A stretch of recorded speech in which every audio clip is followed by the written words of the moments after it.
¿Qué tal? ¿Cómo están? Bienvenidos a una nueva edición de Las Cartas sobre la Mesa, un programa de Infogate, y sí, en nuestra sexta temporada. 6 años acompañándoles semana a semana con entrevistas, análisis, con visiones de lo que pasa en el mundo, en la región, a nivel nacional.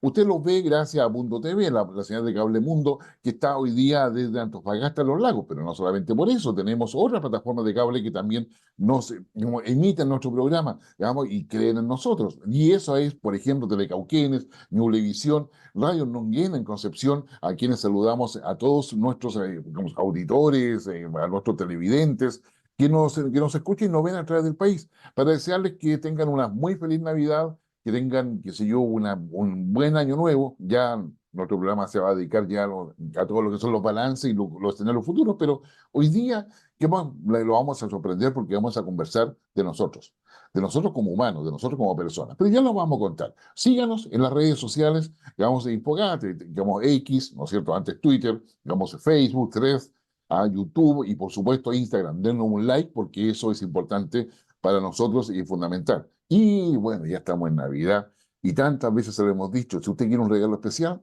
Joyería Aurus. Joyería Aurus y, digamos, y aparte de los relojes, joyas que tienen ahí, que no son poco dichos de paso, tienen esta suerte de mini lingotes de oro.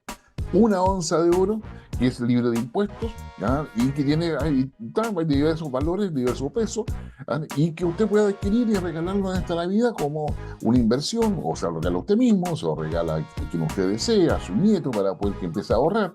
Pero es un lingote que se va a valorizar en el tiempo y va a ser, yo diría, muy positivo para que efectivamente después, usted sabe, el oro no cambia, no se devalúa, sino que por el contrario se va emitiendo. Entonces se va valorando cada vez más. Por lo tanto, Joyería Aurus, yo diría que es importante. Vaya, consulte, tiene sucursales prácticamente en todas las ciudades del país, así que para que lo tenga a la vista.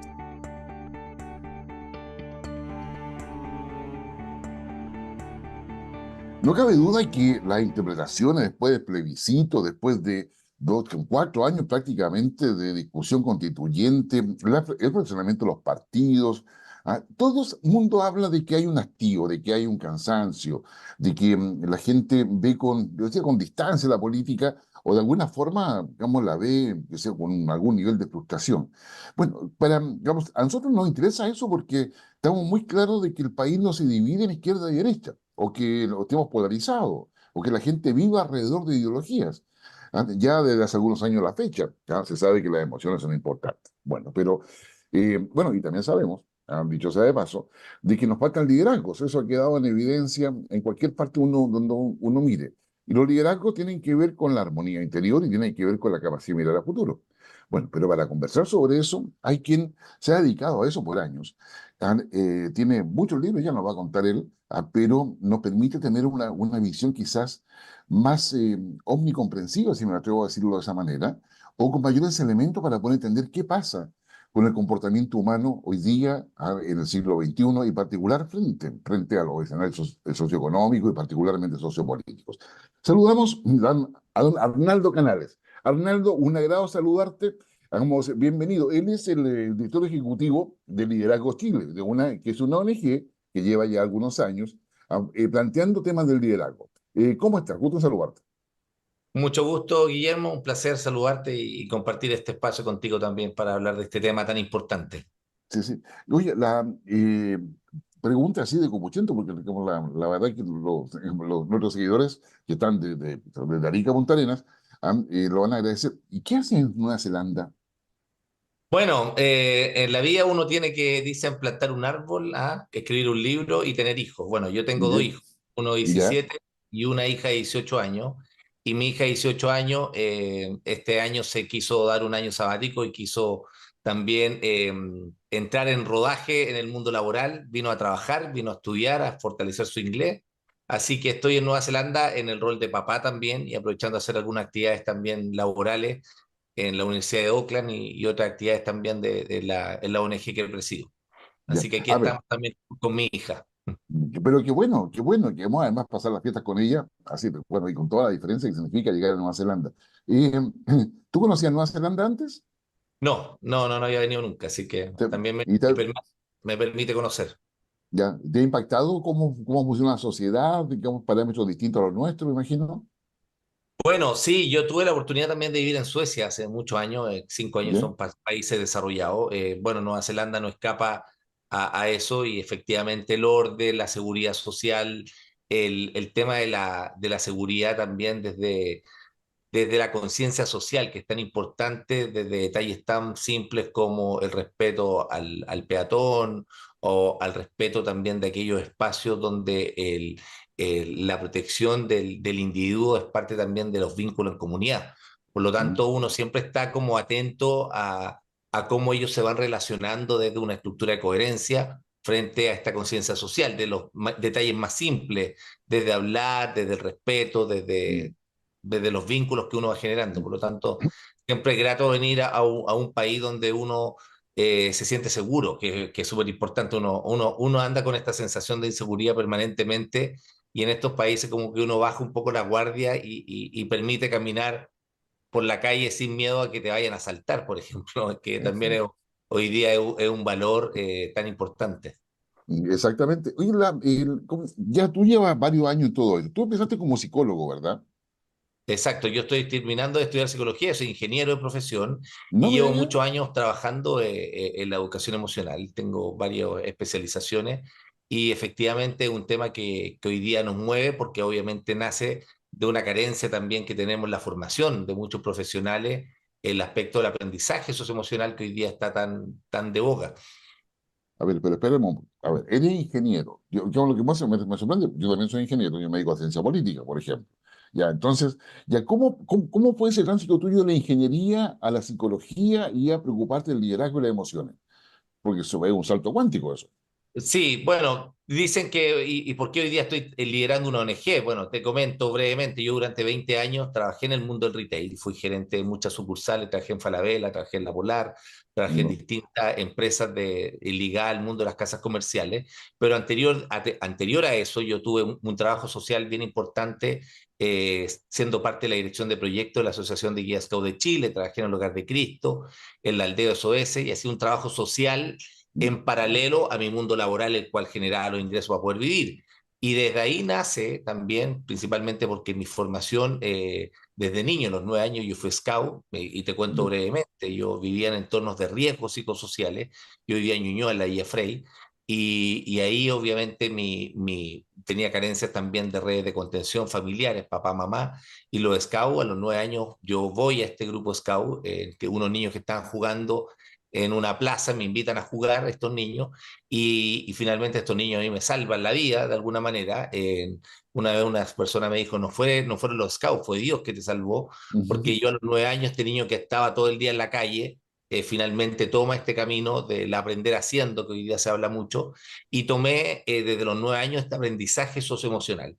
Es decir, ahí te puedo ahondar mucho. ¿Ya? De hecho, estamos trabajando con la Dirección Nacional de la Asociación de Guías Scout de Chile, modificando la metodología Scout también para incorporar todo lo que es habilidades socioemocionales. Y desde ahí nace todo este interés, después de muchos años, ¿Ya? en el año 2016, que impulsó la ley de educación emocional y empiezo a trabajar fuertemente, porque además coincidía en que mi mundo laboral, todo el mundo emocional estaba totalmente desarraigado, no ¿Ya? teníamos ningún tipo de formación, ni en la universidad, ni en la escuela, ni en la familia, no nos entregaban esta herramienta. Por lo tanto, hoy día vemos que todos los vínculos relacionales, los vínculos al ser gregario, no lo digo yo, lo decía Maturana, Jorge Varela, entre otros, Claudio Naranjo, del desarrollo integral, este desarrollo humano, que sin desarrollo humano, yo lo he dicho muchas veces, no podemos pretender tener evolución social. Para tener evolución social en un país tenemos, y ese es un poco lo que nos impulsa en este trabajo. ¿Ya? A ver, empecemos de lo más pequeño. Vamos, a mí me hablan de emociones, yo inmediatamente hablo de llanto, de tristeza, a lo mejor si soy más osado, a lo mejor hablo de risa, ¿ya? Porque son emociones. ¿Qué es una emoción? Porque tú tienes varios libros, tienes la emoción de los hombres, la emoción asociada a la educación, ¿ya? Pero como en términos simples o esenciales, ¿qué es una emoción? ¿Qué es lo que caracteriza una emoción? Bueno, generalmente yo hago esa misma pregunta muchas veces a los padres cuando me toca dar ¿Ya? conferencia. Le pregunto, imagínense su hijo de 8 o 7 años, le pregunta, papá, dime qué es una emoción. Muchos papás no saben responder porque efectivamente nadie nos enseñó. No es algo que te pasa, es sentir algo. Claro, efectivamente hay una perturbación en respuesta a un estímulo externo que me invita a tomar una acción. En los términos más técnicos, también se define como una respuesta neurofisiológica a un estímulo externo que obviamente nos invita a tres cosas: a movilizarnos, a paralizarnos o también a atacar, ¿cierto? Que tiene estas tres, pero en sí misma la emoción tiene dos elementos que tienen que ver con acontecimiento y además una trazabilidad de la emoción, que está implícito un acontecimiento, un aspecto comportamental, cognitivo, neurofisiológico y también una respuesta que está vinculado a la valoración que yo le doy a la emoción. Por lo tanto, cuando yo siento tristeza, ¿a qué me invita la tristeza? Tú lo pusiste ahí como ejemplo.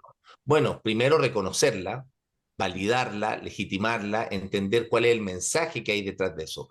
La emoción de la tristeza, por esencia, es la emoción del autocuidado, es la emoción que me protege, que me invita a ensimismarme, a aislarme y me invita a buscar ideas creativas para poder salir de ese momento de letargo, me invita a vivir el duelo. El concepto del duelo nos invita a que me duela, ¿cierto? Hago este proceso también de bajar. Y fíjate que tú hablabas del llanto. El llanto está vinculado también a la alegría. Muchas veces sentimos alegría y lloramos. Está vinculada también a la emoción estética, con un atardecer, con un amanecer, viendo una obra de arte.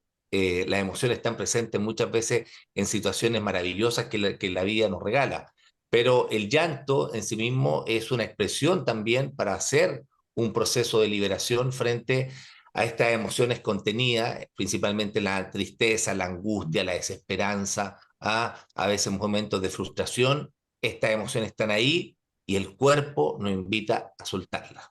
Antonio Damasio, te comento ahí, Guillermo, uno de los mayores expertos en neurociencia a nivel mundial, investigador portugués, dice que el cuerpo siempre nos habla antes de la emoción y nadie nos enseñó a observar nuestro cuerpo. Muchas veces naturalizamos ciertos dolores del alma como parte de la vida, pero el cuerpo siempre nos está hablando y siempre se anticipa la emoción.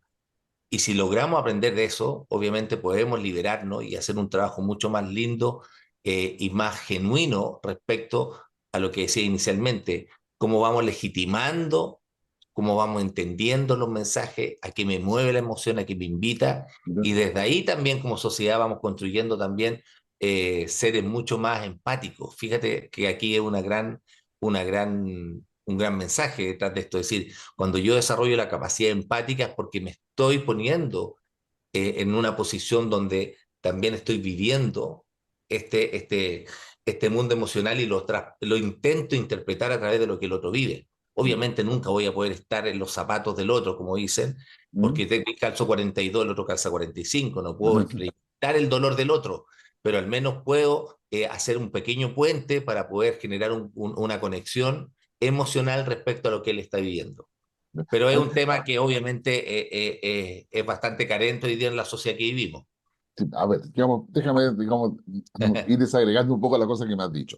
A ver, ya, tú me has explicado todo lo que se refiere a lo que son las emociones desde el punto de vista individual. ¿Existen las emociones colectivas o se puede hablar de una emocionalidad social? En lo colectivo estoy pensando, por ejemplo, en lo que se produce en los recitales, por decirte algo, donde la histeria, no sé, qué sé yo, o una canción lenta, no sé, qué sé yo, pues, le hace sentido a todo y todo el mundo llora.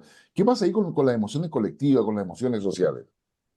Bueno, la emoción en sí misma, como respuesta, también tiene un significado muy personal, muy único. Si bien puede ser de alguna manera colectivo, finalmente el nivel de alegría o el nivel de tristeza o el nivel de asombro, el nivel de calma o tranquilidad o regocijo, poniendo en el caso un recital o un partido de fútbol, es totalmente distinto en uno y en otro porque la valoración que yo le asigno a esa emoción es muy ¿Mm? personal. Pero sí se generan espacios donde los vínculos relacionales generan emociones que son principalmente compartidas. Por ejemplo, el fútbol. El fútbol, fíjate que es un mismo acontecimiento, es un solo acontecimiento, que es un partido, pero tenemos dos grupos de personas que observan ese partido, o inclusive pongamos tres grupos. Aquella persona que no es hincha de ninguno de los dos partidos, de los dos equipos, y ve el partido de fútbol simplemente por disfrutar del fútbol. Por mm, lo tanto, no pone en juego también su mundo emocional. Pero si yo soy un partido del Colo con la Universidad de Chile y somos fanáticos, probablemente esas emociones sí están presentes. Entonces, imagínate, cuando hemos visto el mismo acontecimiento, juegan dos equipos, si un equipo hace un gol, el equipo de mi amores me da calma, tranquilidad, esperanza, regocijo, alegría. El otro equipo, ¿qué le pasó al otro grupo? Tristeza, miedo, rabia. Entonces, fíjate cómo el mundo emocional no solamente se estudian de forma individual, pero generalmente las emociones vienen en cóctel. Siempre una emoción no viene sola, ya. eh, viene matizada también con otras emociones, pero también vienen vinculadas también a estados de ánimo. Muchas veces nosotros amanecimos un día y tú dices, hoy día ando raro, he andado muy cabizbajo todo el día. Entonces tú generaste ese estado de ánimo permanente por una situación particular, sí. Ah, porque este día, hace un par de años, mi mamá falleció.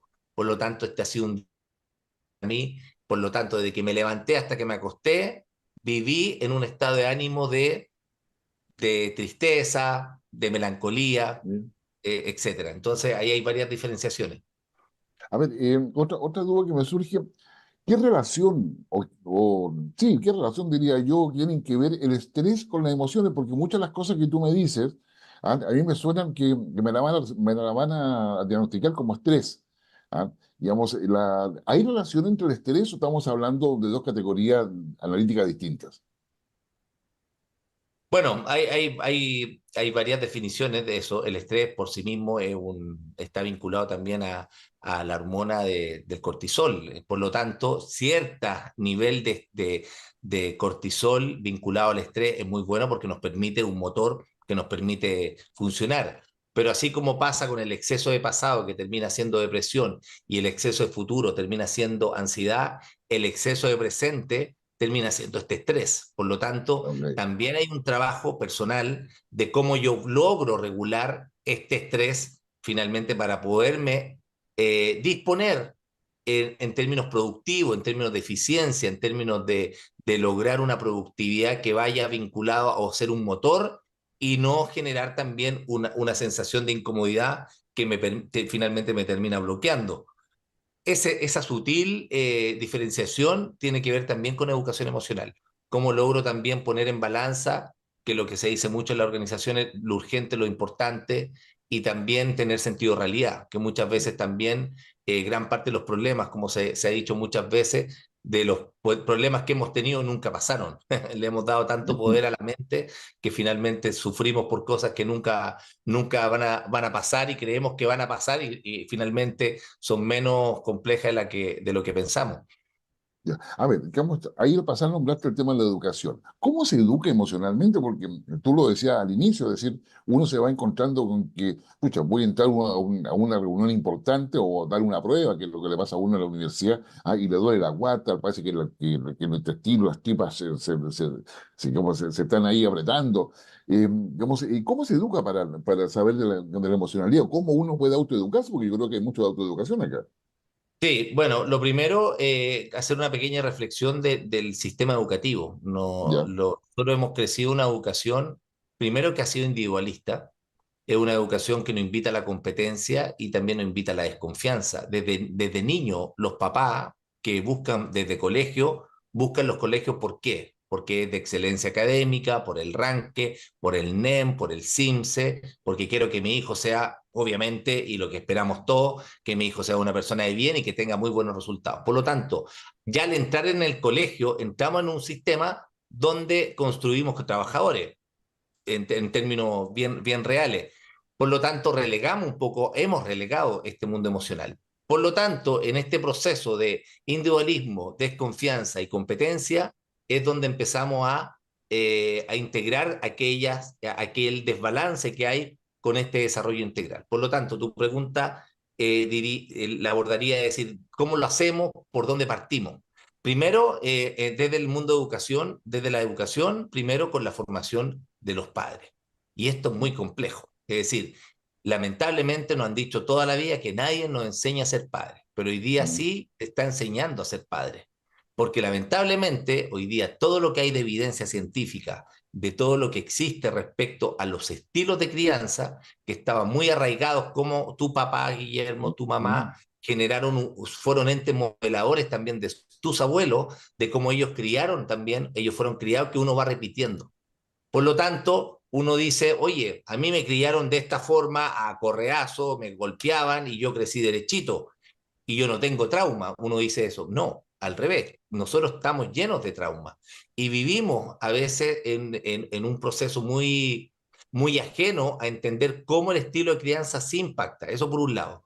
Por lo tanto, si éramos de los padres que decíamos, por ejemplo, que los niños no lloran, sécate esas lágrimas, cámbiame esa cara, que aquí yo no quiero cabros chicos con la cara enojada, porque en esta casa, mientras usted viva en esta casa, jovencito, aquí el que manda soy yo. Muchas veces nosotros castramos ese mundo emocional, no lo validábamos, como te decía, no legitimamos la emoción del niño, no legitimamos la emoción de los jóvenes. Por lo tanto, fíjate que esas niñas de 6 7 años que crecieron donde las emociones no podían exteriorizarlas y teníamos que nosotros mismos regularlas con nuestras propias herramientas, finalmente son niños que hoy día tenían 7 8 años en el 2023, un joven de 18 20 22 años, los mismos padres dicen, oye, mi hijo no me habla, no me cuenta nada, no me dice lo que les pasa. Estos jóvenes adolescentes hablan con puros monosílabos. ¿Han visto que siempre hay como estas reflexiones? Bueno, la pregunta que yo me haría es la siguiente. ¿Qué hice yo durante este trayecto para que mi hijo no me contara lo que le pasa?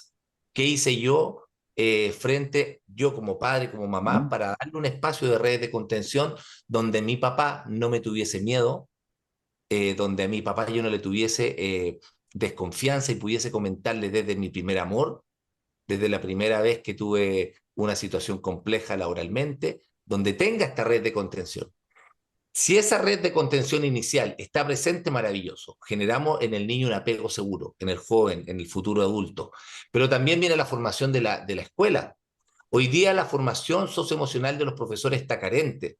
Probablemente, Guillermo, tú has hecho mucha reflexión y paz pandemia también se ha visto que los profesores pasaron de una escuela que enseñaba a una escuela que aprendía.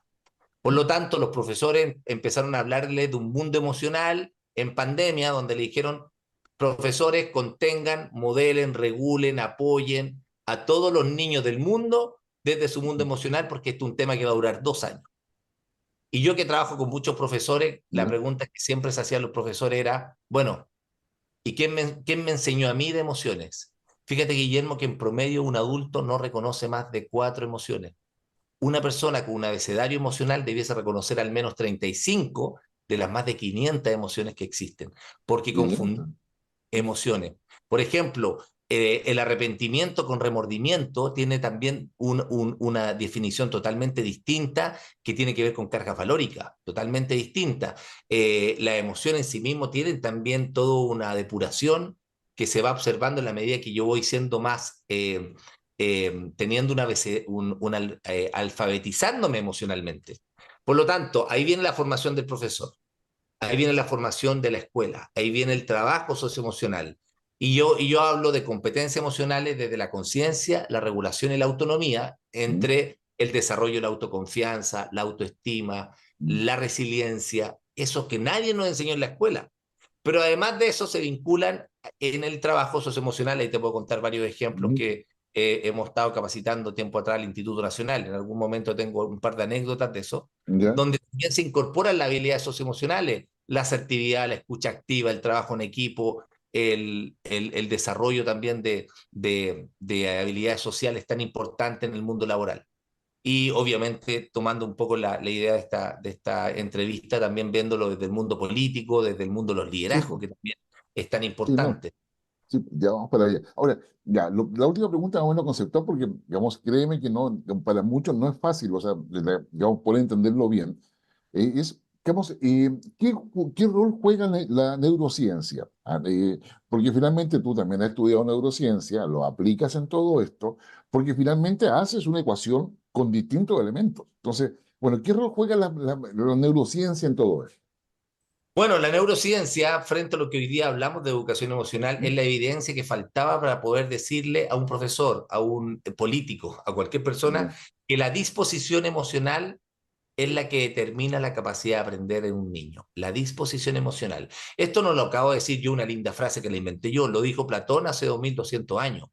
Pero hoy día la neurociencia, tal como Alexander Fleming en 1926 crea la Penicilina. penicilina, pero fue en el año 47 cuando se vende recién, 3 años después, 2 años después de la Segunda Guerra Mundial, la primera ampolla de penicilina. Y hoy día todo el mundo toma antibióticos. Nadie se acuerda de Alexander Fleming, ni del laboratorio, ni de la farmacia. Mm, Creemos ciegamente que ese medicamento me va a permitir sanar frente a algún virus que tenga. mm, Lo que hoy día hace la neurociencia, haciendo esta misma analogía, es decir cómo funciona el cerebro de un niño, cómo funciona el cerebro de un adolescente, cómo funciona el cerebro de un adulto en momentos de estrés y cómo esta disposición emocional genera climas emocionales, no solamente en un aula, sino en mi familia, sino en mi trabajo. Y ahí hay varios elementos, entre eso el mm, proyecto Aristóteles que hizo Google respecto a seguridad psicológica.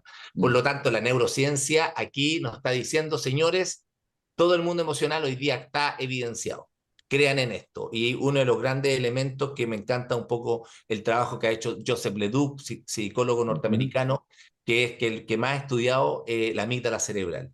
La amígdala cerebral es un microcerebro que tenemos nosotros en ambos hemisferios de nuestro cerebro, que obviamente es el centro emocional, el peaje, la carta de navegación, la guía, el faro por donde pasan todas las emociones. La amígdala cerebral es la que nos dispone emocionalmente para poder de alguna manera responder frente a las distintas situaciones que las vías nos imponen. Por lo tanto, tu pregunta es súper atingente. La neurociencia es vital en esto. Para los que no creen en esto, decir, oye, yo la verdad es que muy etéreo hablar de emociones, la verdad, Naldo, yo soy un empresario que a mí me interesa re poco el mundo emocional. Yo le diría, y te pongo un ejemplo muy concreto, si un empresario, un dueño de una empresa, no se preocupa del clima emocional de su equipo, porque el carácter de su jefe, el temperamento, la personalidad, la conducta, sí impacta en el clima emocional del equipo.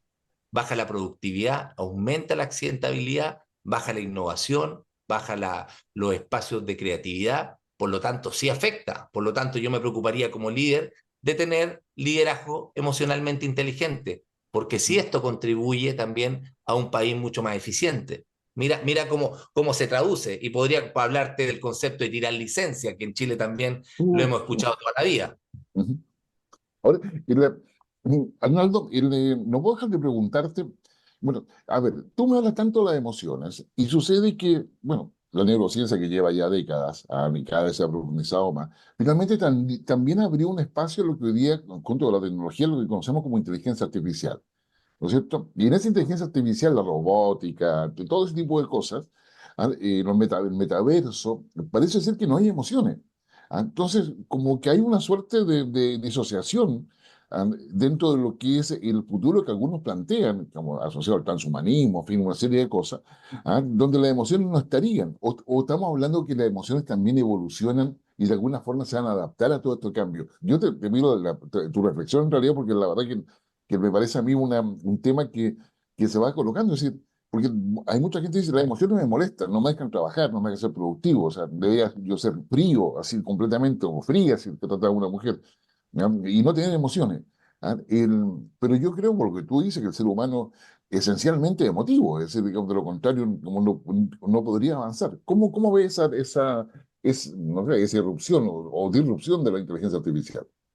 Sí, es un tema que sigue en discusión, se están haciendo Sí. muchos webinars, reflexiones, están saliendo mucha investigación sobre inteligencia artificial, entre eso hay varios elementos, el MIT, el Instituto Tecnológico Massachusetts, ha hecho varias investigaciones sobre, por ejemplo, los fake news, hablando ¿Ya? principalmente cómo las personas se vinculan al mundo emocional frente a las noticias falsas, donde hay tres emociones que más predominan. Pongo esto un paréntesis, que Mm. es el miedo, que es la tristeza y que el asombro. Y eso posibilitan que podamos viralizar en más de un 70% noticias falsas que verdaderas, porque las verdaderas solamente nos generan tristeza y no vinculan las otras dos.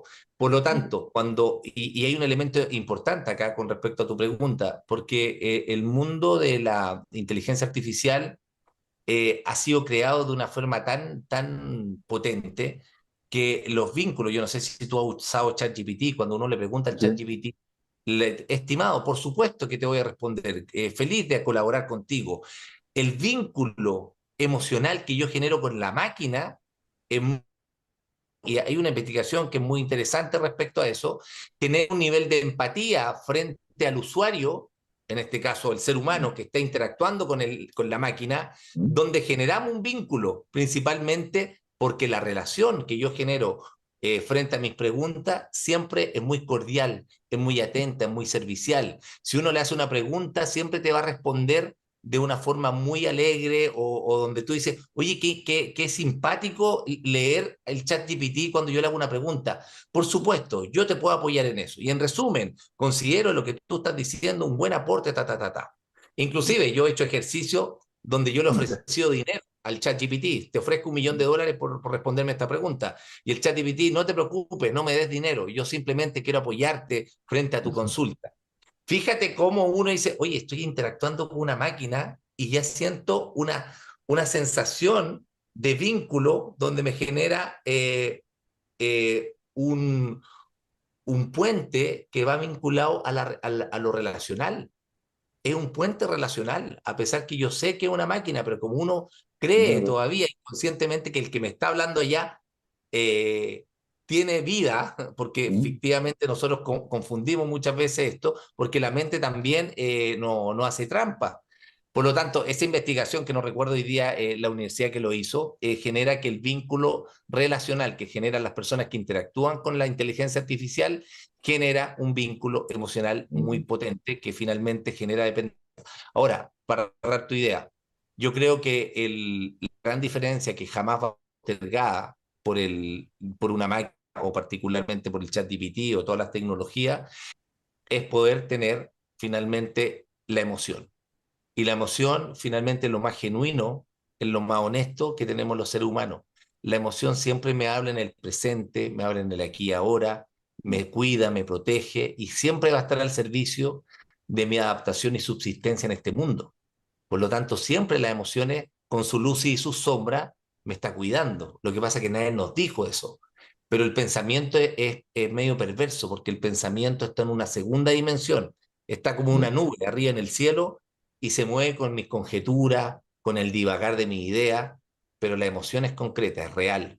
Y eso hoy día está cambiando y cada vez se habla más de emociones. Sí. Ya, última pregunta respecto a esto para pasar a los temas que nos convocan y que nos interesan también, digamos, dentro de todo lo que aspecto de liderazgo y emociones. ¿Qué pasa con las emociones asociadas, yo diría, a las mascotas? O sea, porque hay todo, en los últimos 10 años, ya, bueno, digamos, desde muchos años de psicología estaba que son las terapias con animales, con caballos, qué sé yo, que ayudaban a las personas que tenían algún tipo de trastorno, o disociaciones mentales. Pero sin embargo, uno hoy día ve, qué sé yo, que mucha gente tiene mascotas y los convierte en hijos. Qué sé yo, o en nietos, incluso algunos que me ha tocado ver, digamos, que si venga a saludar a su abuelo. Y estamos hablando de un perro, un gato, qué sé yo, etcétera. ¿Qué pasa con eso? O sea, hay una necesidad de los seres humanos hoy día en el siglo XXI de poder tener, digamos, una relación, una contraparte para poder sentirse emocionado, sentir que tiene esas emociones. ¿Tiene que ir por ese camino o es la soledad la que motiva eso? Bueno, ha habido una evolución. Antiguamente, en los años 80, el perro era el que cuidaba la casa, tenía un rol ¿Sí? mucho más de protección, principalmente vinculado a tenerlo en los patios. Le dábamos, ¿te acuerdas? Probablemente estas ollas con hueso. ¿Sí? ¿Ah? Y hoy día ha ido cambiando. Hoy día ha cambiado, inclusive hoy día hay leyes que están regulando no solamente el Chile, la ley Cholito, producto de esto de matar a este animal ha ido considerando seres sintientes. De hecho, todavía en otros países como Colombia está modificando las leyes porque eran bienes muebles. Imagínate, ¿Sí? recién se está considerando al animal como un ser sintiente, imagínate. Pero tu pregunta es muy buena porque yo tenía esta pregunta producto de lo que me pasó a mí. Yo tuve 13 años una perrita que le regalé a mi hijo cuando tenían 3 4 años y ¿Sí? falleció el año pasado.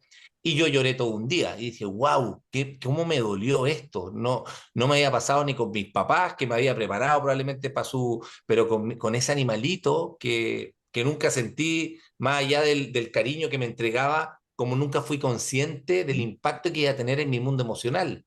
Y escribí un libro que va a salir, esperamos, en abril del 2024, junto a la editorial Cataluña, que se llama Yo amo a mi mascota, la influencia de las mascotas en el bienestar emocional de las personas. Y efectivamente, como dices tú, hoy día la configuración de familia es totalmente distinta a la configuración o definición de familia que había décadas atrás. Hoy día dice, donde hay amor, hay familia. Esa es, en términos bien simples, la Mm. configuración de familia. Donde hay amor, es familia. Homosexuales, heterosexuales, mamá con dos hijos, papá con un niño, parejas de una mujer que vive sola, que tiene dos perritos, eso es familia. Así funciona en términos de estas nuevas generaciones. Y dentro de eso, los animales tienen un rol relevante. Y ese rol relevante está vinculado porque hay mucha investigación que se está hoy día poniendo en la mesa del rol que tienen las mascotas en el bienestar emocional de las personas, del equilibrio, de cómo nos generan calma, nos generan tranquilidad, nos acompañan en momentos adversos. Para un adulto mayor, y de hecho tengo varias historias ahí que pude, a medida que fui investigando este tema, muchos adultos mayores, y me lo dijo una persona hace un tiempo, me dijo: Arnaldo, si no fuesen por los dos gatos que mis papás tienen en su casa, mis papás no se levantarían de la cama. Se levantan para darle comida, sacan a los perritos a pasear, tienen un porqué, como decía Víctor Frank, ¿cierto? El hombre en busca de sentido, cuando hacía este análisis, este psiquiatra, respecto a lo que pasaba en Auschwitz. Cuando uno tiene un porqué en la vida, tiene un motor que nos moviliza. Y los animales generan también vínculos en familia distintos. La relación que hay de comunidad dentro de los círculos familiares también gira muchas veces en torno a las mascotas. Le dieron comida, saquémoslo, nos modifica hasta las vacaciones. ¿Ah? Tenemos que coordinar quién va a cuidar, quién nos va a cuidar. Ya, en los niños desarrolla una capacidad empática muy potente, porque logra el sentido del cuidado, del bienestar del otro. Entonces hay una serie de elementos que son muy potentes, que hoy día invitan a entender que la mascota no solamente es una buena compañía en la casa, sino que está aportando en mi equilibrio, en mi bienestar, en mis estados de calma, y donde efectivamente tengo a alguien que me entrega amor. Mira algo que Ya. tampoco se habla mucho, la palabra amor. Y las mascotas generan bienestar emocional en los seres humanos. Y eso hoy día es un cambio también de paradigma que se está considerando cada vez más frecuente. De hecho, es cosa de ir al supermercado. Mira el pasillo que hay con lo que hay para darle amor y afecto a las mascotas.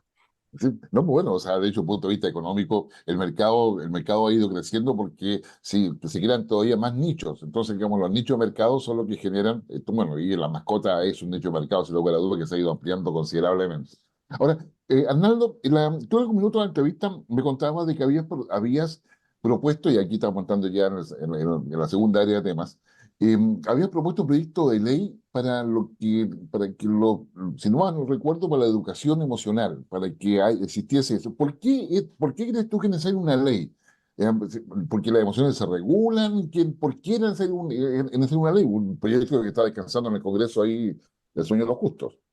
Sí, bueno, la ley por sí misma, lo he dicho muchas veces, no modifica el constructo social de la noche a la Sí. mañana, ¿no? Porque hay una ley, vamos a modificar, pero sí da los cimientos para tener un cuerpo legal que permita, de alguna manera, modificar un ámbito en el desarrollo del ser humano, que es lo que yo hablaba desde el propósito y la génesis que hay desde la educación emocional, que es anticiparnos a la enfermedad. La educación emocional no es una estrategia de aprendizaje, es el aprendizaje vital para el desarrollo integral de un ser humano, que a través de este sentir emocional nos invita también a mejorar una serie de aspectos de nuestra vida en comunidad.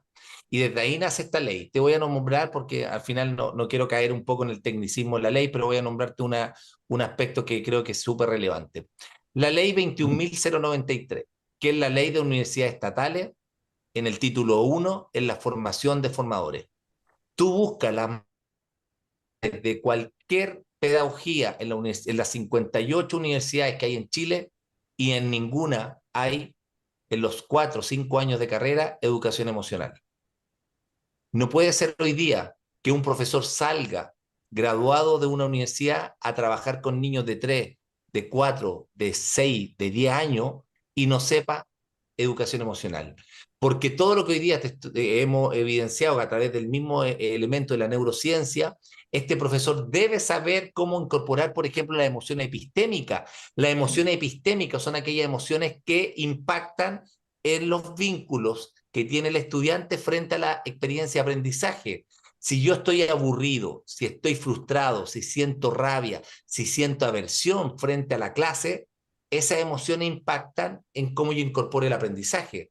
Pero si soy un docente que conozco educación emocional, preparo una clase donde desarrolle la curiosidad, el asombro, la atención y voy incorporando la satisfacción. Y esto inclusive participan también yo estuve haciendo una charla al Team Chile tiempo atrás para el tema de los Paralímpicos, también que vivimos en Chile, donde hablamos que esta misma emoción epistémica también funciona en el deporte, porque efectivamente todo es emoción.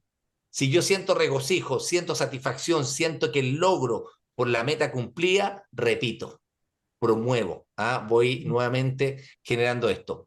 Por lo tanto, la ley en sí misma, como te decía, no modifica constructos, pero sí hay ciertos elementos de los cuerpos legales que modifican. La ley de aseguramiento de la calidad, fíjate un elemento muy perverso.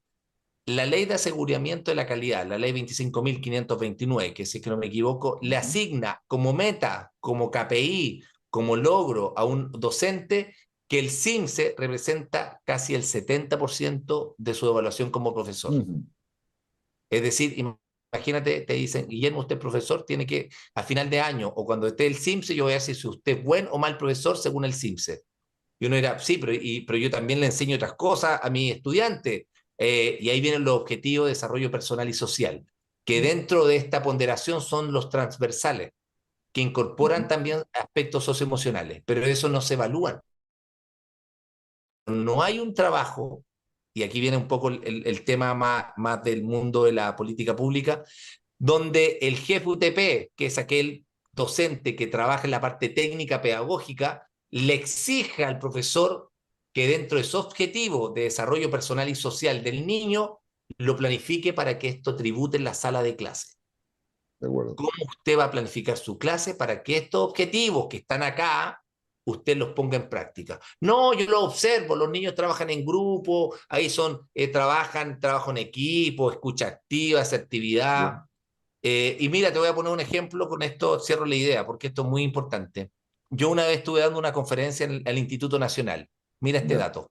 4.300 estudiantes, 250 profesores, 25 inspectores de patio. Esa es la dotación que tenía y tiene el Instituto Nacional. Yo dando una conferencia en los colegios emblemáticos, entre esos Darío Sala, Barro Borgoño, Liceo de Aplicación, INSUCO, Instituto Nacional, entre otros.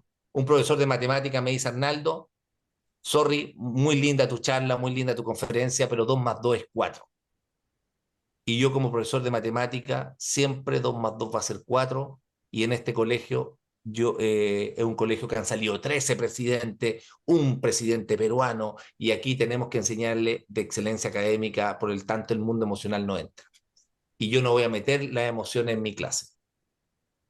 Ya. Así me dice, imagínate, y en eso levanta la mano un profesor del Darío Sala, y me dice, Arnaldo, ¿le puedo responder yo al colega? Sí. Y me dice, colega, yo también soy profesor de matemática, no llevo 30 años, pero llevo varios años y yo le puedo decir que sí se puede incorporar la educación emocional en matemática. Y le voy a poner un ejemplo bien concreto. A niños de séptimo, octavo básicos, que son los que yo veo, les dije que íbamos a hacer una pyme. Le expliqué lo que era una pyme, pequeña y mediana empresa. Invéntense una pyme, les dije.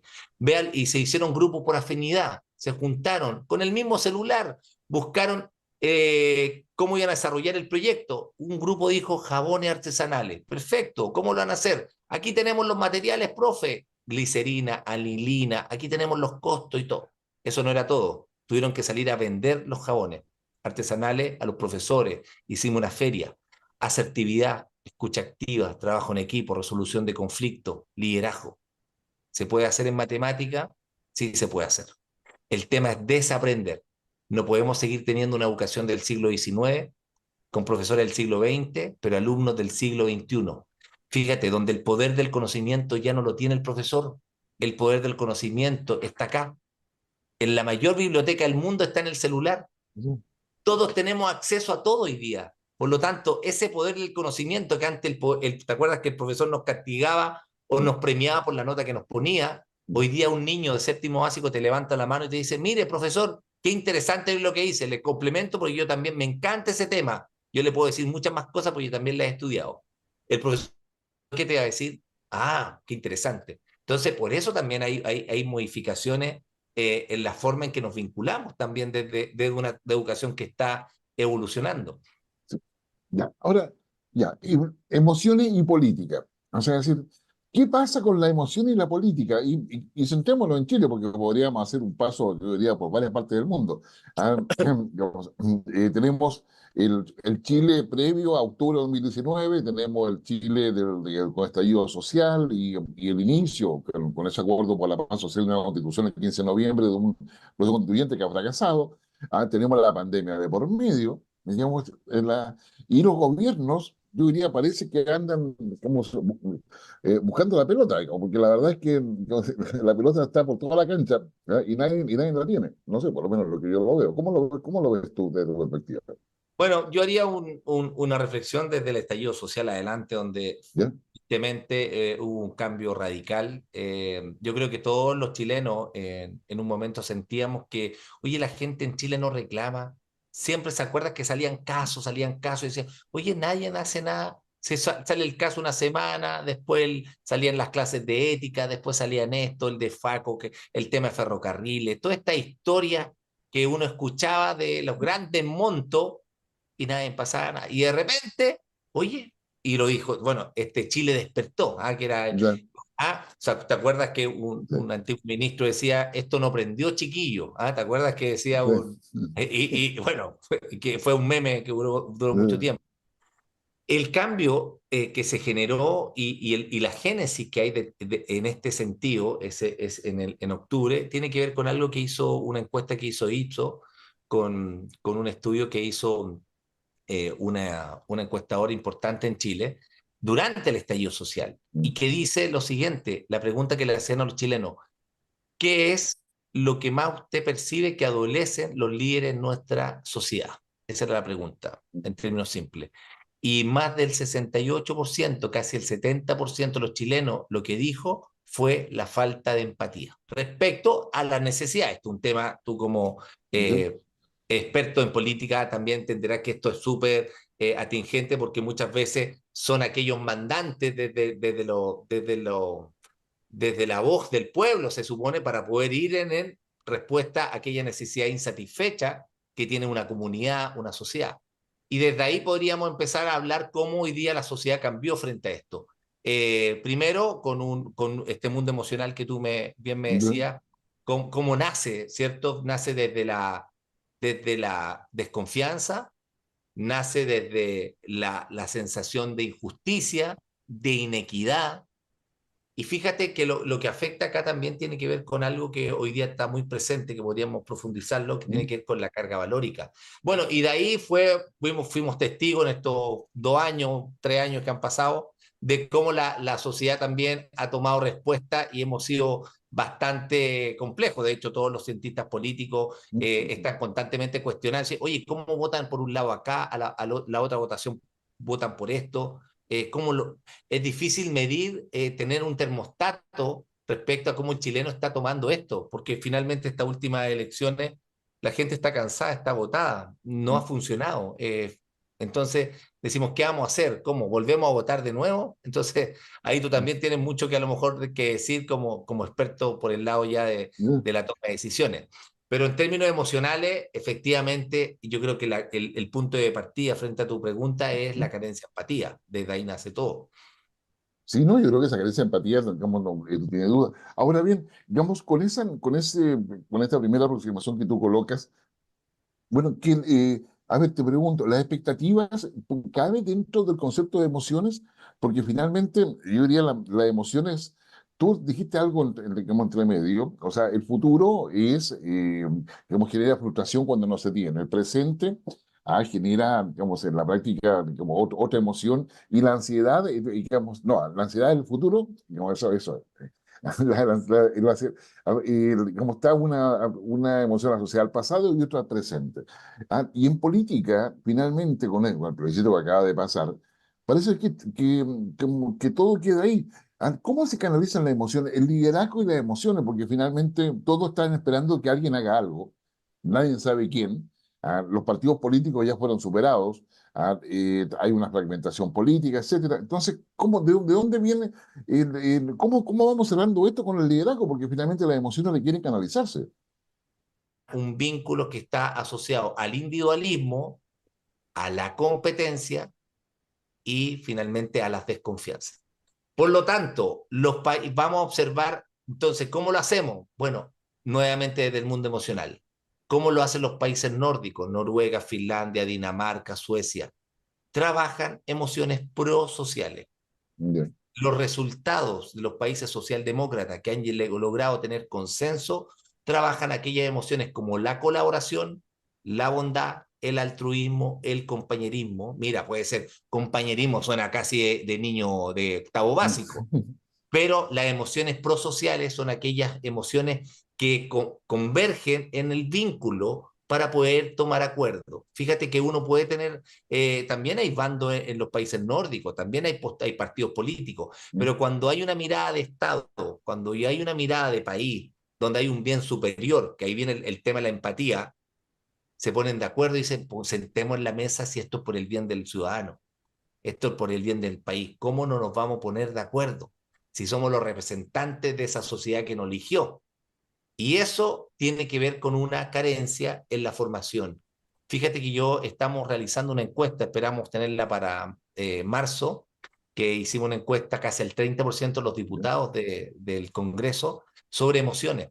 Y tenemos ¿Ya? varios sobre cuáles las emociones que más transitan en su día a día, cuál es la carencia de las emociones que menos desarrollan en el Congreso. Es bien interesante porque va a ser una radiografía de un muestreo que creo que es bastante importante, casi el 30%, que nos va a permitir de alguna manera entender cómo los mismos políticos viven la frustración, la rabia, la desesperanza, la desmotivación, porque este mundo emocional, como volviendo un poquito al ¿Ya? espíritu que hay detrás de esta reflexión, y lo dice Maturana, tenemos que pasar de la oposición a la colaboración.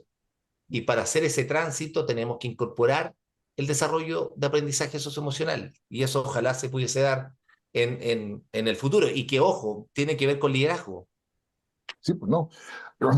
Arnaldo, ¿qué tal?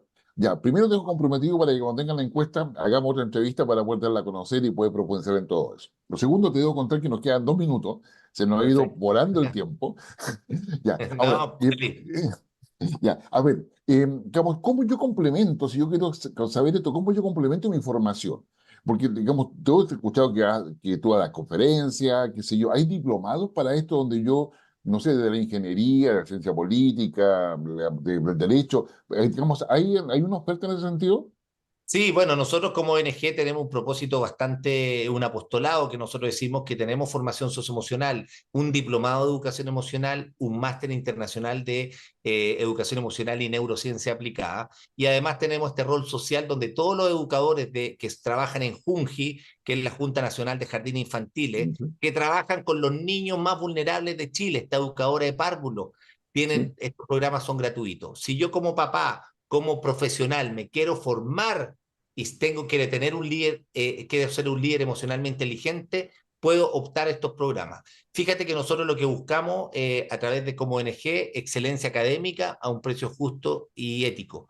Nosotros, Ya. nuestro diplomado vale 180.000 pesos, el máster vale 470.000 pesos y el Uh, diplomado de liderazgo que está Rodrigo Jordán, Cristian García Huidobro, tenemos profesionales de la UDD, profesores de Harvard que han querido participar con nosotros, vale 180.000 pesos. Es decir, buscamos a través de excelentes profesores un programa que permita entregar una herramienta y una dimensión del desarrollo de un ser humano, incluyendo el liderazgo, que es fuertemente el pilar que también se moviliza a través del desarrollo de competencias emocionales, a través de este trabajo. Y fíjate que con esto termino, si el papá quiere que su hijo se forme de 14, 15, 16 años, tenemos un diplomado para jóvenes que es gratuito. Lo hacemos 2 veces al año donde los niños pueden conocer su cerebro, cómo funciona su mundo emocional y les permite también contribuir a este mundo interno que nadie nos enseña, ¿cierto? Que es tan Sí. importante a poder lidiar con nuestro mundo emocional. Ya, bueno, ahí vamos a colocar digamos, la dirección de la página web, porque no me parece además, algunos dirán, ¿por qué no todo es gratuito? O sea, un máster en cualquiera está sobre los 3 millones de pesos. O Sí, sea, tal cual. para que usted, ¿verdad? Si usted no sabe lo que nos está viendo, escuchando, ¿ya? Y por eso él habla que son, digamos, valores éticos y está demostrado por los valores que tienen. Ya, ya, Sí. no, nos vamos. Sí, ¿cuál es la emoción más importante cuando uno está cerrando un año y empieza otro? Así, como en 15 segundos. La esperanza, yo creo que la esperanza es finalmente aquella mirada de una vereda donde miramos la vida con fe, ¿cierto? Desde ahí viene también la confianza, ¿ah? Esta depuración que hay en esta mirada de la vida. Creo que estas fechas de Navidad o Año Nuevo nos invitan a la reflexión, nos invita a tener sentido de realidad, pero creo que la esperanza finalmente no es un motor. Fíjate que lo que más genera ideación suicida en las personas en Chile, 1900 suicidios en Chile, es la emoción de la desesperanza, que no veo nada para adelante que me permita lidiar con el mundo que tengo. La esperanza es importantísimo. Suena muy, muy de Año Nuevo y muy de Navidad, pero es verdad, en la medida que yo vivo con una mirada totalmente constructiva respecto a lo que viene para adelante y tengo una fe de lo que pueda venir, obviamente que mi vida puede ser mucho más llevadera.